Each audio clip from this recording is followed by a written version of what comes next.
Welcome to Bold Talk series where creativity, leadership, ideas, innovation come together. My name is Epi Ludvik, and today I have a privilege to have a short one-on-one conversation with Joss Leufrancois, co-founder and CEO at Visage. Um, Joss, great seeing you. Welcome to our Bold Talk series. How are you? I'm great. Thanks for having me. Very excited about today's session. Yeah, Joss, we got to know each other from a crowdsourcing world.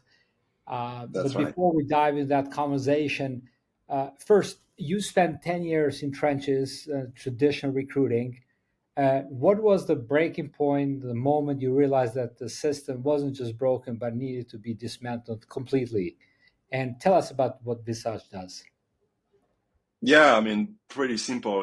Being a recruiter or managing recruiters for about 10 years, I realized that our time would be much better used building relationships and driving a process rather than, doing very manual robotic stuff like looking at resumes one by one, trying to figure out who is available for the job. So that's what prompted me to start Visage, which is, you give us a job and we automate sourcing for you. We'll find potential candidates, get them activated, and pass them on to you when they are ready to be interviewed. So it's really built as an AI, recruiting agent, kind of doing the job that a sourcer or researcher will do. Nice. Now that's where the crowdsourcing model kicks in. So when you pitch the idea of Yeah, providing yeah, sure. crowdsourcing, So right? uh, when we started the company, we thought, okay, let's try to have AI do that, as in match candidates with job requirements. And 10 years ago, that was the very beginning. We didn't have large language models, and the accuracy was just not there. So we had the idea of having a human in the loop, and to make it scalable, we thought, hey, instead of having these people in house, let's have a more of a Uber model where we will rely on a network of gig workers to help us with the curation. So this has, been the unique differentiation of Visage, a secret sauce, this astute combination of human and artificial intelligence. But that has evolved a lot over the years. As you can imagine, these past 2 years with LLMs, we've been able to push the boundary of what AI can do and how accurate it can be, and fast and cheap as well. So now we really have rely on that network of gig workers for what I call the last mile, the curation. So we make sure that those candidates that where there is not a very high confidence in the matching score, comparing the job description and the candidate's profile, there is a set of eyes looking at them and decided yes or no. And over time, that also helps us improve and have less human intervention. Yeah. So human in the loop. I learned that the best jobs are not publicized. In your Mm. case, in your case is what's the value in your case when it comes to the jobs out there? Yeah, so we our clients are typically large enterprise customers, and the jobs they pass on to us are either advertised, publicized, but we do have internal executive search teams that are working with us, and they have the option to have those role with us, and they tell us they are confidential. So we approach the market with not revealing the identity of the customers, the employer, until there is a some degree of interest. Yeah. Uh, so so walk me through a little bit here. So we're definitely facing something that probably we haven't faced in our lifetime. The generation before they faced. We're talking about Mm, the complete change of jobs, change of roles. The AI is here. It's not going away. It's just getting bigger. mhm. Do you think the AI will destroy employment as we know it?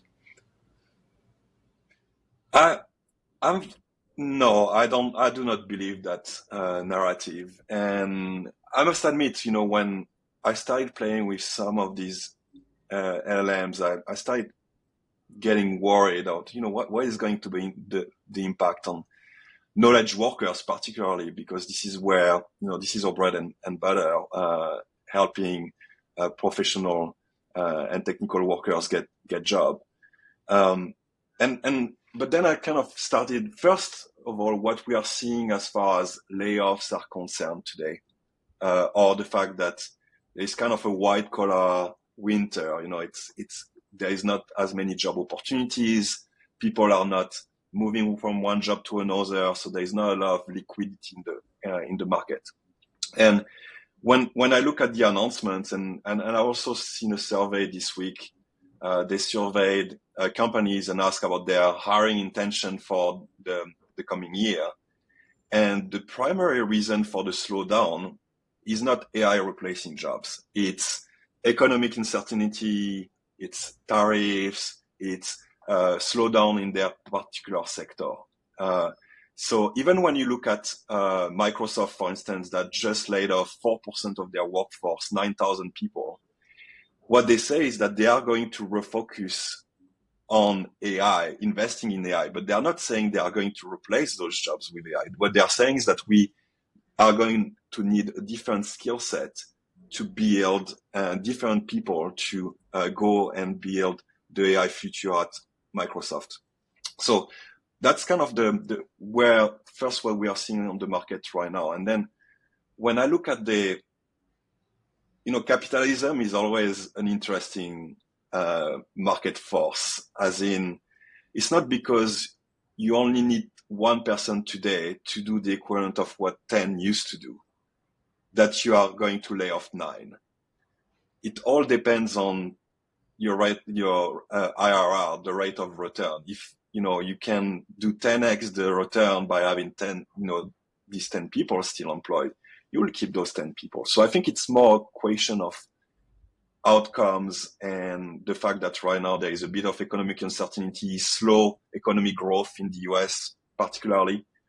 But the minute investors and the market realize that there is, money to be made, they're not going to reduce their spend. They are just going to throw more oil on the fire, and we're just going to have more output. We'll be able to have more produce, more services, new needs will appear. So that's one thing. I do agree that there will be a transition phase that might be painful for a lot of us knowledge workers. And there is definitely a need to be, make yourself familiar and be able to use those AI tools so you can improve your productivity, your output. This is going to be table stakes, being able to use LLMs, ChatGPT, and all the tools that use that in your tech stack. That's kind of my take. So if you look at, for example, so definitely it's a messy uh, uh, scenario here where there's going to be a lot of transitions. Uh, Necessarily, maybe we're talking about redefinition of what really work means. Uh, Correct. so so you're saying like upskilling um, of a workforce that know how to use the tools. This is what probably Yeah. the trends are heading. I think it's going to be a combination of things. Upskilling of the existing workforce. I think we are going to see a much bigger population involved in the gig economy, in creative jobs, entrepreneurs. There's never been a better time ever to create a company. The bar is very low. Anyone, whether you are technical or non-technical, you can start a company, have a product, a software, an idea out there with designs, it's it's 100x cheaper than it was 20 years ago. And these entrepreneurs are going to create new needs, things that we don't know exist today, with things that we don't think we need today that will appear. But I also think there will be possibly a change in the social system where we may need to have some more safety net from a social security aspect. Some people will not be able to upskill. Some people will not be able to do that. You're talking about like UBI, something like that, or? I think UBI is something that is being talked about. Sam Altman, the CEO of OpenAI, talks about it openly. He believes some people will be left behind potentially. If all things equal, if AI allows us to create massive amount of wealth, economic growth, you'll see economic disparity accentuates, and this is going to be the role of the state to redistribute somehow. To keep the social context intact. So that's kind of where I think it's leading. And you need to think about what happened years ago. For instance, for the agricultural revolution, everybody used to work in the field 7 days a week, 90%, right? Exactly, 16 hours a day, and then tractors appeared and mechanical farm equipments, and suddenly humanity got Sunday off, and then industrial revolution, we got Saturday off, and we started working less and less. Is there a world where these machines, robots this time, AI, will help us maintain our income, or perhaps not, I'm not going to say our income or our ability to purchase the things we need, because AI is going to make things cheaper, arguably as well. Still pay $6 or $7 for a Starbucks coffee. If a bot does it cost 70 cents, 80 cents? Yeah. And I agree in terms of, when we had people work in the fields, and we had this pension, which I truly believe it's old concept. So what would happen in the future when people are living longer? The physical work is kind of disappearing. There's no pension funds anymore. There's no social security, right? So where's what's the next phase? So you are talking about a world where there is not necessarily a need for everybody to work, right? Or can you perhaps rephrase your question? Yeah, I mean, so I'm thinking about okay, well, so what is, if we're going to have the robots and we have the automation, where does the human fits here? But in the same time, this human is living a lot longer than before. Right. There's definitely this, if assuming we don't need to work as much, or we have the luxury to only work on the things we want to work on. How does that translate in terms of meaning? Because humanity has, since the agricultural revolution has been associated with work, with working long hours to be able to gather for the family needs and for the old age and so on. It's an interesting one. We were not always programmed that way. If you think about a pre-agricultural revolution or hunter-gatherer lifestyle, it was arguably a much easier. You'll hunt a little bit in the morning and take a nap, and you didn't necessarily have this grinding lifestyle.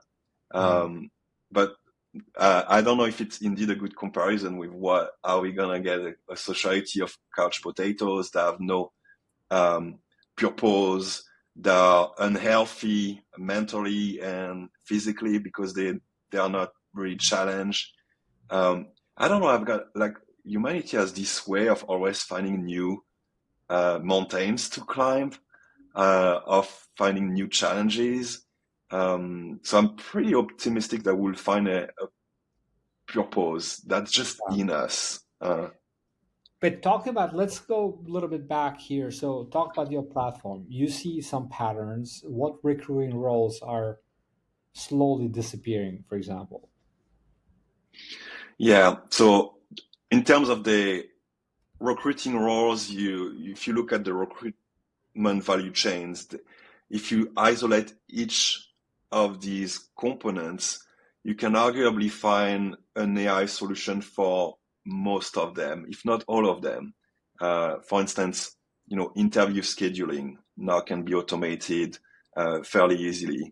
If you look at matching, having a job description and candidates, we've seen a lot of progress in that direction. Assessment, screening, there are a lot of tools out there. The reason why we still have difficulties to automate from A to Z is these products are disjointed. The data doesn't flow properly. The integrations are not done well, if sometimes not done at all.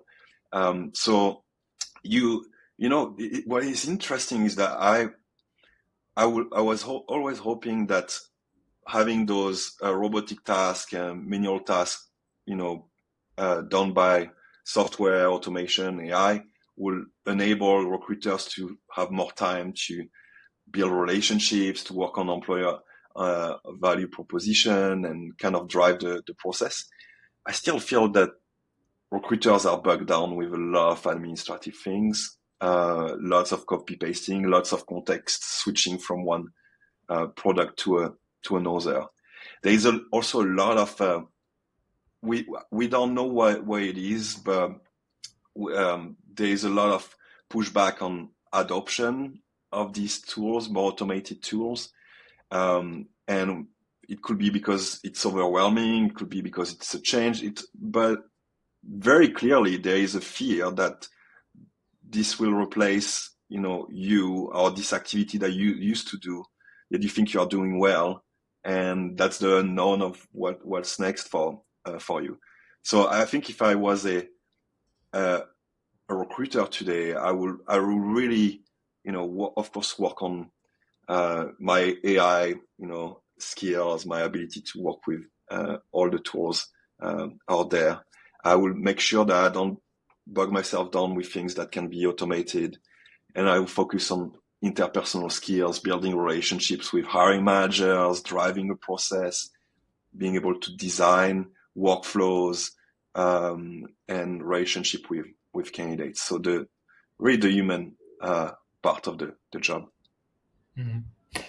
Now, what is one thing in hiring that's AI should never touch, no matter how advanced it gets? Hmm. This is a tough one, and I think this really depends on the type of job. If you are looking at a frontline job, for instance, working at McDonald's, do you need to have someone involved? Probably not. It's actually the preference, of candidates to have more automated systems where they can, select, they can go through the screening, the interview process, know where they are, and then pick when they can start their first shift. On the, I would say, more knowledge worker, when there is it really matters the team you are going to be working with. I think the building that rapport with the hiring team, the hiring manager, understanding the culture aspect. So I'm going to say, interviewing after assessment is kind of where I believe it's still needed. Would you show up to work, make a career decision if you have not spent time with the hiring team, the team that you'll be working with? Interesting. What about salespeople? Do you think salespeople? Mm, Because this is an interesting one. I mean, we know transactional sales yeah, is automated, works much better. Buyers, especially the new generation of buyers, if they go on your website and you need to speak to a salesperson, they're just gonna move to the next website where they don't need to speak to a salesperson. And I mean, we see it here at Visage, for transactional. If you want to buy a job or something, you don't need to speak to us.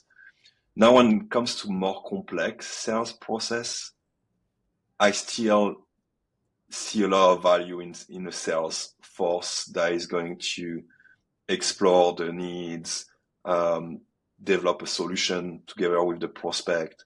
So I think it's more of a white glove approach. I don't think this is going away. because there's a But relationship part that is involved, right? And so not just the qualification part, but the relation part being situational. It requires a lot of